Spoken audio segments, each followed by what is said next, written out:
The exhaustion from the entire day, the pounding in my head, and the endless thoughts running through my mind led me home. I didn't even think twice when I realized the elevator was out of order again. It seemed like it was always breaking down, and today it only made my already frayed nerves worse. With a sigh, I decided to take the stairs. Slowly, I made my way up, my eyes barely registering the numbers of each floor as I climbed. By the time I passed the top floor, I had already pulled my keys from my pocket, ready to unlock the door to my apartment. When I opened the door and stepped inside, I barely looked up at first. My eyes were so tired that I didn't notice anything unusual as I entered.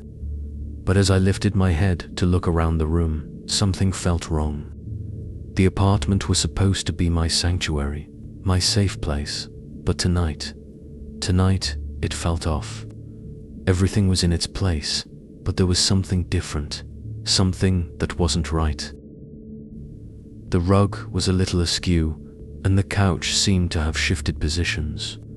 The paintings on the wall had tilted slightly, as if they had been hung haphazardly. But more than that, it was the sense of familiarity mixed with something strangely foreign. My heart tightened in my chest. I couldn't put my finger on it, but something was definitely wrong. I took a few steps forward, wandering through the apartment, my eyes scanning every corner, every surface. I was trying to make sense of it, but then I realized there was no sound. The usual hum of the building, the distant noise from the street outside, it was all gone. The silence pressed down on me, thick and suffocating. It was unnatural, and with it, an unease began to creep over me, filling the spaces where comfort should have been.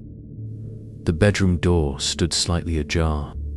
I hesitated, but the strange compulsion to step inside pulled me forward. As I crossed the threshold, I glanced at the mirror on the wall. At first, I didn't notice anything, but then I looked closer. The old paintings on the wall, they were crooked, as though moved by an invisible hand. The edge of the rug, like the one in the living room, wasn't smooth, but it was the reflection in the mirror that stopped me cold. There was a woman standing in the room, her face blurry, almost as though it was trying to escape from the reflection. Her eyes, though they were impossible to ignore, black pits, dark and hollow, locked onto mine with an intensity that sent a shiver down my spine.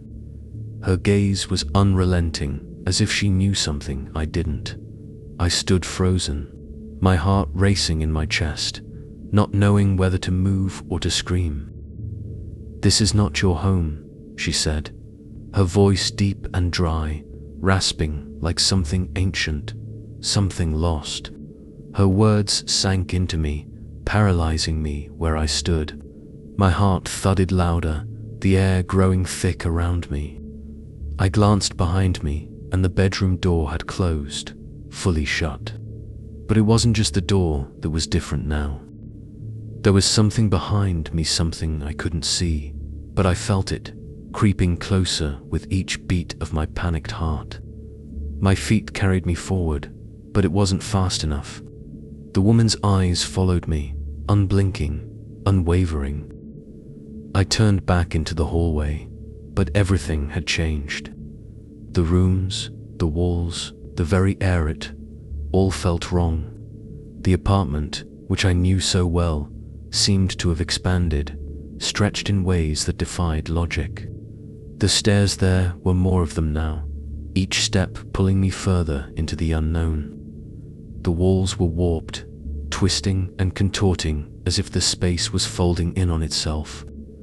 With every step I took, it felt like the world was closing in.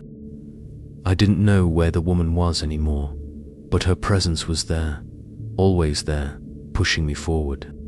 I was suffocating, drowning in a room that wasn't mine, yet it was. I took a few more steps, but something had changed inside me. I wasn't in control anymore. I wasn't in my own body. I was being dragged along, my feet moving without my consent, my mind screaming, but unable to stop. I looked up, and I found myself in another room. The lights flickered to life as soon as I entered, and the shadows in the corners seemed to move, shifting like they had a life of their own. The paintings on the walls slid back into place, but everything was darker, sharper, more twisted than it had been before. I felt it then, the shift. Everything had disappeared. It had all melted away into something darker, something unrecognizable. And then she was there, right in front of me. The woman, but she was different now. Her presence was suffocating, more terrifying than I could have imagined. Her eyes were vast, dark pools, endless and consuming. Her face, it melted like a rotting mask, her features distorting, warping as she whispered to me, ... You have to stay with me. You'll be trapped here. Her voice was a whisper, but it reverberated in my mind, echoing in my skull. I took a step back, but my body felt like it was sinking into the floor. Every step I took seemed to pull me deeper, as if I were being swallowed by the very ground beneath me. The room twisted, and the walls seemed to bend in on themselves, the space folding into something else, something underground, something alien. The woman was still there, behind me, her eyes never leaving me. I could feel her every movement, every breath, even when I didn't want to. "This is not your home," she said again, her voice cold and final, "but it will be mine." She vanished, but her words didn't. They lingered, echoing, bouncing off the walls of my mind. Every time I closed my eyes and opened them again, the room grew darker, the shadows deeper. The familiar objects, my furniture, the walls, everything seemed to blur, to shift, to turn into something unfamiliar. I couldn't tell anymore if I was still in my apartment or trapped in some nightmare, lost in a space where time and reality no longer made sense. And then, just like that, everything vanished. The lights flickered and went out. The darkness swallowed the apartment whole.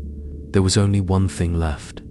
Her face, that terrifying, grinning face, staring at me from the shadows.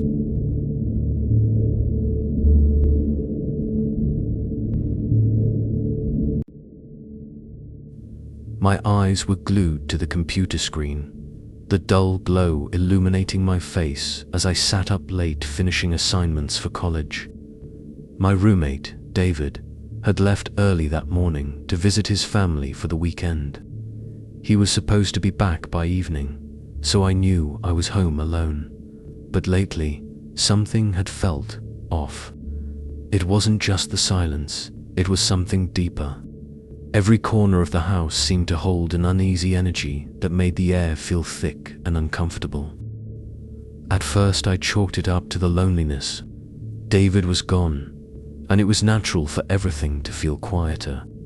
But the past few days, that silence had started to feel wrong.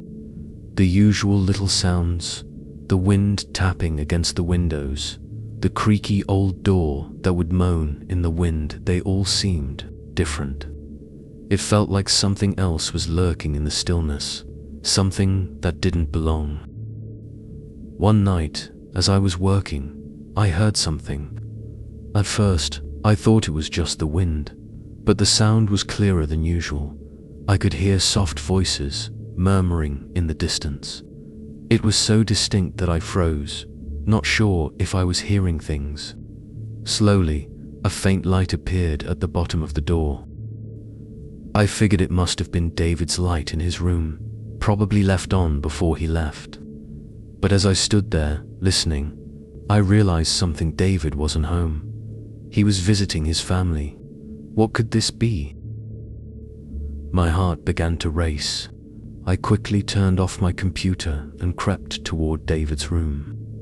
The door was slightly ajar, and as I peered inside, the room seemed darker than usual. I could still hear the whispers. They seemed to be coming from somewhere close. My heart pounded in my chest as I pushed the door open. I stepped inside. It was empty. No one was there. The whispers stopped as soon as I stepped in, leaving me in a deafening silence. Something didn't feel right, but I couldn't explain why. The next day, I tried to brush it off. David was supposed to be back that evening, so it was just a matter of time before everything went back to normal. But that night, the whispering started again. Only this time, it was louder, closer. I could feel it coming from just outside my room, like someone was waiting on the other side of the door. My footsteps quickened in response to the increasing tension, but I couldn't shake the feeling that something was terribly wrong. Had David really left? Or was I just imagining things? The strange occurrences didn't stop. Each night, the sounds grew more distinct.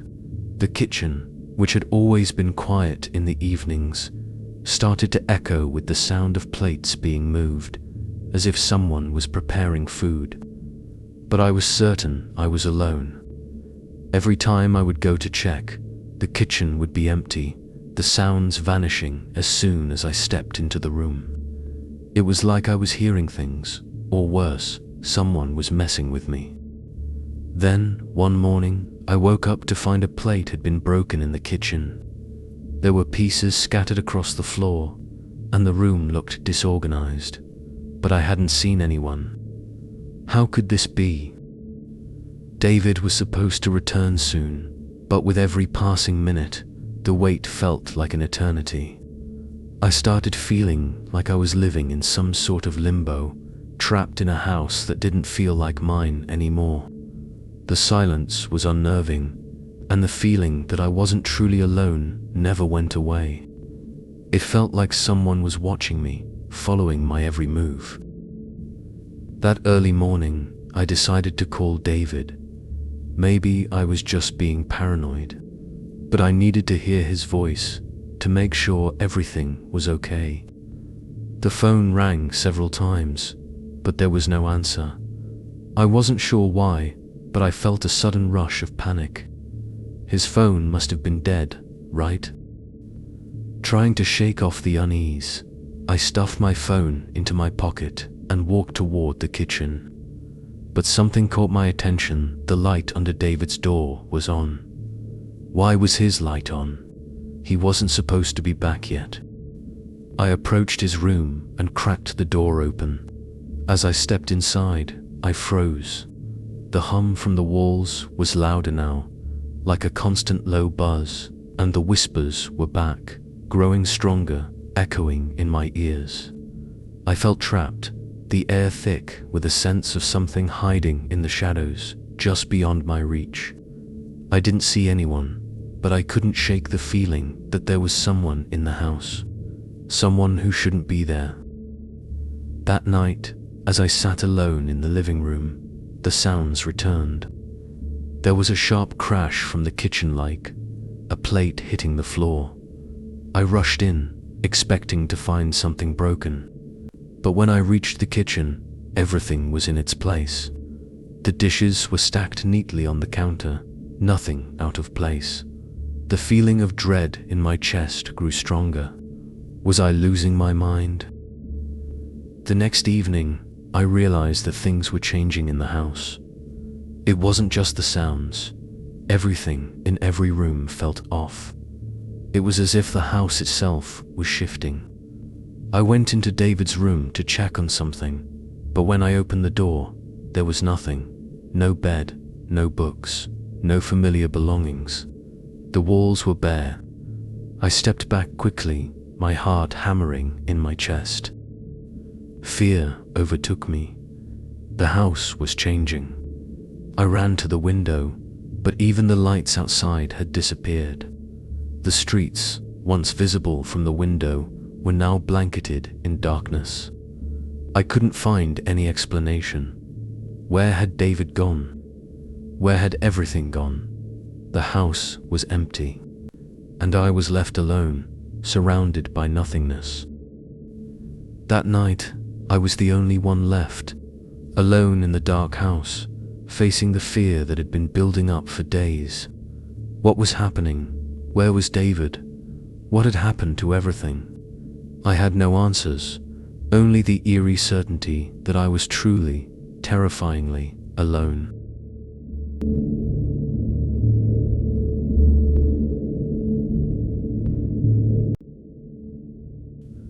I stood by the window, staring out into the night. The darkness was thick, only broken by the dim glow of the streetlights that barely cuts through the black. My eyes were heavy with exhaustion, but my mind refused to let me sleep. Every night, at the same time, I saw someone standing across the street, hidden in the shadows. At first, I thought it was just my mind playing tricks on me. Maybe he was just a homeless guy, or some drunk guy who wandered through the neighborhood. But the more nights I stayed up, the more I noticed something strange. He was always in the same spot, at the same time. It couldn't be a coincidence. I called the police. They came, they checked the area, but found nothing. It's probably a prank or a mistake, they said before leaving. But I knew I wasn't mistaken. That man was out there, watching me. The next night, I decided I'd be braver. I sat by the window, waiting. Midnight came, and there he was again. My heart raced, pounding in my chest. I squinted, trying to make out his face. I didn't know why, but I had to see him more clearly this time. And then, I locked eyes with him. My blood ran cold. I froze, unable to move. I rubbed my eyes and blinked, but when I looked again, there was no mistake. It was him. It was my old roommate, Mark, the one who had died 10 years ago in a car accident. But there he was, standing across the street, staring straight at me. His eyes were lifeless dead eyes that seemed like they belonged to a corpse. His skin had the decayed, pale look of someone long gone. But still, he saw me. His head tilted slowly, almost as if he was curious. His lips moved, but no words came out. A wave of terror washed over me, and I stumbled back from the window. I pulled the curtains shut, my heart racing. I couldn't breathe. That night, I curled up in bed, shaking, too terrified to sleep, waiting for morning to arrive. But when daylight came, everything felt normal again. The sunlight came in through the window, trying to erase the horror of the night before. I told myself it had to have been some kind of hallucination. My mind had played tricks on me. But one thought wouldn't leave my head. Mark had died 10 years ago. This wasn't some dream or hallucination. I knew what I'd seen. From then on, I became more cautious at night. I started closing the curtains before bed. But no matter what I did, the shadow would always reappear. And worst of all, he was getting closer. At first, he had been far away, standing on the street corner.